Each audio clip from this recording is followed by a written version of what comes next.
দেখো এই আইকিউ প্রবলেমটা প্রথমত তোমরা ভিডিও পজ করে নিজেরাই এই কোয়েশ্চেন মার্কটাতে কত হবে ক্যালকুলেট করো, দেন আমার সাথে আনসারটা মিলে নাও।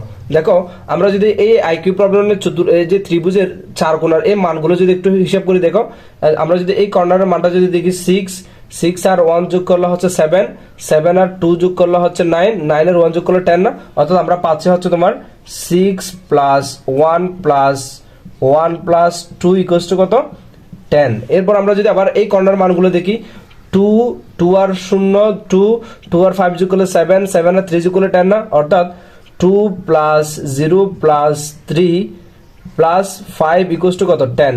তাহলে আমরা এই কর্নার মানগুলো যোগ করলে 10 পাচ্ছি, এই কর্নার মানগুলো যোগ করলে আমরা 10 পাচ্ছি। তাহলে অবশ্যই এই কর্নার মানগুলো আমাদের যোগ করলে কত আসার কথা 10 আসার কথা। তাহলে আমরা দেখি 2 প্লাস 4 এবং হোয়াট যদি যোগ করি, দেখো 2 4 এবং 3 প্লাস হোয়াট ইকুয়ালস টু 10। তাহলে আমরা যদি দেখি এখানে 2 4 যোগ করলে হচ্ছে 6 6 3 হচ্ছে কত 9। তাহলে আর কত যোগ করলে 10 আসবে, অবশ্যই হোয়াট চিহ্নিত আর কত আর 1 যোগ করলে আমাদের 10 আসবে। তাহলে আমাদের সঠিক আনসার হবে যে কত 1।